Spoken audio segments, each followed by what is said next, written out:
Today on the podcast, why the unhealthiest lunchboxes are actually costing you more money, and the simple system that's going to help your family win at nutrition while saving at the checkout. It's a slice of advice that's going to change how your kids pack their school lunches.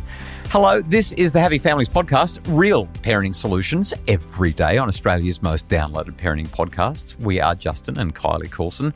Hun, how many school lunches do you reckon that you have made over the years with, 6 daughters and all of those years of kids going to school? I'm pretty sure our family has single-handedly kept a wheat farmer's business going for the last 20 plus years with all those lunches that probably half of which ended up in the bin, I will say. Yeah, and they probably swapped the other half for their friend's packet of chips or something.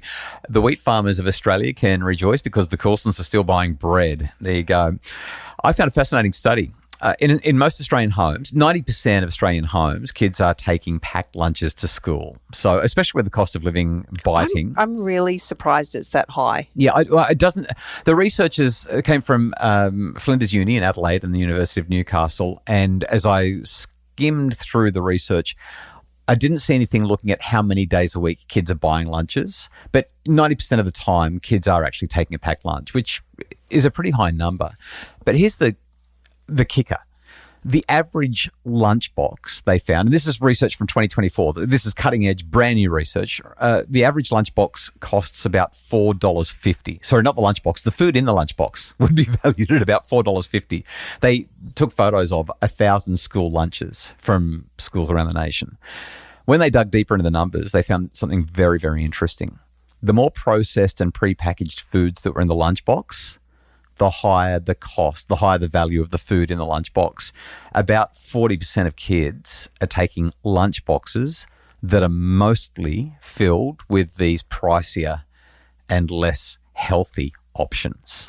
My parents must have worked this out without even the research there to support them. Why is that? Because I had a Vegemite sandwich with an orange. My dad used to slinky the orange peel. I used to love that. Around. Yes, but it was back before you really had, they used to use wax paper. Right, so the orange would leak into the Vegemite sandwich. Vegemite orange flavoured sandwich. It's terrible. Especially on wholemeal bread. It was not good. Oh my goodness. Yeah, that is really bad. All right, well, the conversation today, a slice of advice on how we can get good food into our kids at school. Because if we can, it's going to be cheaper, it's going to be more nutritious. But the thing that I think it's non-controversial to say, it feels like there's a time cost. And it feels like there's also a brain drain. Like, it's harder to think through what's required to get healthy food into the lunchbox that they'll eat. And the prepackaged stuff just feels much more convenient, feels way easier. You don't Well, have if to they don't think. eat the prepackaged stuff, it's going to be okay for another day. If they don't Well, eat this is true as well. the stuff that you've slaved in the kitchen over, it's in the bin, right? All right. So yesterday on the Happy Families podcast, we gave a slice of advice on how to get ready in the morning and make that work.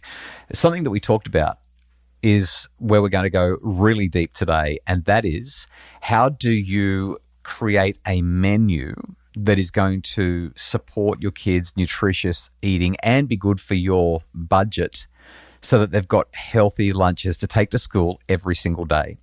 A couple of things come to mind for me.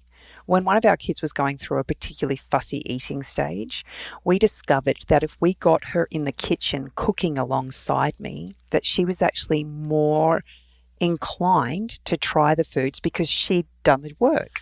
We haven't found that that's worked with all of them. A couple of them, we've got them to cook and they're happy to get in there and cook and be with us. And then they're like, yeah, but I'm still not going to eat this stuff. But you're right. That really did make a difference for a couple of them. Yesterday in the pod, we talked about how we created a menu, and there's a real process to doing this so that your children will be able to be involved. They'll be interacting with you. They'll be creating the food, and they're going to be happy to take it to school and eat it. After the break, we're going to step out how you can create this lunch menu in proper detail so there are no more excuses around healthy lunches for school.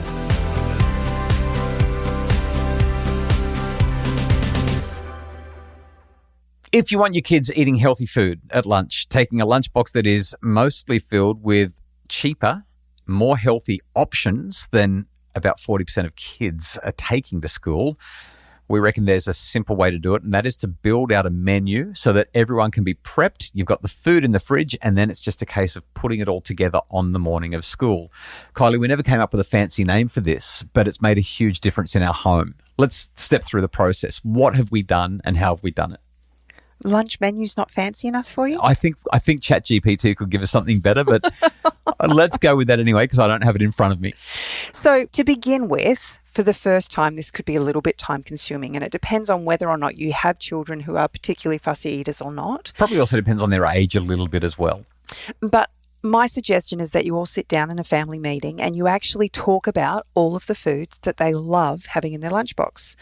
Now, if you've been a family that has used all of the processed snacks, then you can be assured that they're going to be at the top of the list. Yeah, I want the stuff that comes in the crinkly packets because yum. And one of the best ways you can move through that process is to just acknowledge that right now our budget doesn't allow us to buy those things. So we're actually going to try something new, and it's going to require all of us to kind of do a little bit of give and take here. And that's what we experience with our kids. So sitting down with them and getting them to write down all of the different fruits, for instance, that they love eating, all the different vegetables that they'd love to have in a dip, whether or not they want salad and meat on their sandwiches. Another really good conversation is just what do your friends take that you really like the look of? Like what lunch boxes are you jealous of at school? We also had a rule in our house that you could have one sweet thing in your lunchbox along with a couple of savoury things. That doesn't mean that sweet thing has to be, number one, processed and number two, unhealthy. It's a sweeter option comparative to having some veggie sticks or some cheese and crackers or something like that. But once you've got an idea of the varieties of foods that your children are willing to eat, then you might look at it and go, so we probably would like to add a little bit of colour and excitement here. Why don't we pull out the recipe books and have a look at a couple of recipes that we could try this week that would be new? Yeah. And then it's really just a case of putting it all down on a piece of paper and laminating it and working it out. So I want to get really concrete here. If I was to put together a list of all the things that we did, the first thing we did was we put down the snacks. So the snacks or the recess items or the fruit, that was at the top of our menu. Yesterday, we talked about that motel breakfast menu.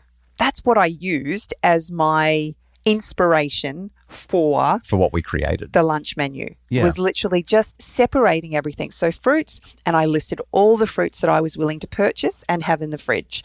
Literally, and with a checkbox next to each one so that on, let's say, Sunday night, we could give the kids the menu and they would go through the menu and they'd look at the fruit and they'd check the box, and then they'd look at the snack and they'd check the box, and they'd look at the sandwiches. And if they wanted a sandwich, they'd check the fillings that they wanted, whether it was ham or some chicken or some roast beef or whatever it was. And we just had to make sure that the food was in the fridge, or maybe it's honey or peanut butter or, I don't know, jam or Vegemite. Did you know I used to literally eat 12, I was swimming training and swimming like between 2 and 4 hours a day, but I used to eat 12 bread rolls every day at school with Marmite on them.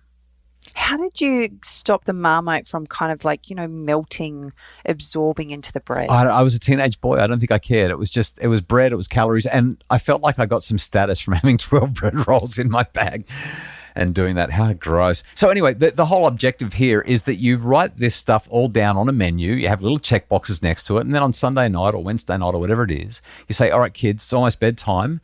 What are you going to have tomorrow for lunch? Our kids loved it because we laminated them. They got to use a whiteboard marker. Yeah. And if something wasn't available, we just kind of put a cross through it so they knew that wasn't an option. That's right. We sold out for the next couple of days till we get to the shops again. But it made it so much easier for me the next morning when I got up to make their lunches, because I could just line all the lunches up and I knew exactly what each one wanted, and I wasn't going to get, I don't want that. How come she got that and I didn't, or whatever. There are so many different ways that you could do this, but this week we're just picking one thing each day that can be helpful for different aspects of getting the kids back to school, whether it's lunches or morning routines or whatever else that we're going to be talking about during the week. Our slice of advice today, create hang on, where's ChatGPT when I need it, lunch menu. Boring. Funny story about ChatGPT. You were in an office the other day and I can't remember the details, but you were listening to a receptionist on the phone talking to a boss or something. There were two receptionists, and one receptionist was busy with another client, and she had been trying to write an email to this client and realised that she needed to say something that wasn't so nice in a nice way. Delicate. So she rang her, I'm assuming it was her boss. It was someone higher up the ladder. And she said, I know what I have to say. She said, I just don't know how to say it nicely. I want to just tell her to go jump or whatever. And I was standing there going, just use ChatGPT. And about 3 seconds later, the other reception called over to her and said, ChatGPT will tell you. It's replacing our brains. Hey, you know what? That's actually, it wasn't in our notes to talk about today, but it's not a bad idea. Use AI. I like Claude from Anthropic. Most people are familiar with ChatGPT. Google has Gemini. There's all sorts of AIs that are out there. But if you're really stuck, just jump onto one of those and say, I need some ideas for the kids' school lunches. I guarantee it will give you whatever menu you're looking for, whether you're looking for standard Western fare, whether leftovers, wraps, quiche, toasties, sangers, buns, salads, meats, yogurt, cheese, crackers, fruits, veggies, whatever. It'll give you all of that. Or you can ask for Asian fare or Indian fare or whatever it is that your kids are going to eat. I guarantee you'll find that AI will give you some answers as well. I'm sure if you asked him, he'd be able to tell you what the most popular lunchbox fillers were. Yeah, I think you're probably right.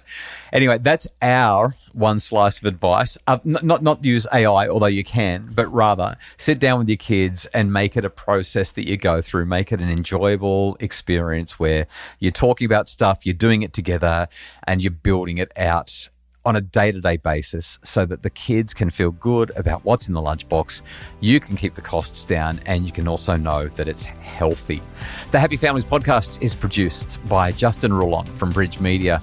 If you're enjoying the pod and getting good value from it, please let others know about it, either by telling them directly or by jumping online wherever you're listening and leaving a 5-star rating and review. When you do it, it helps other people to find the pod. It makes a difference. Somehow the algorithm puts it in other people's suggested items and they end up hearing about us and enjoying what we're saying. So please share those 5-star ratings and reviews. And if you'd like more info, more resources that can make your family happier, you'll find it all at happyfamilies.com.au.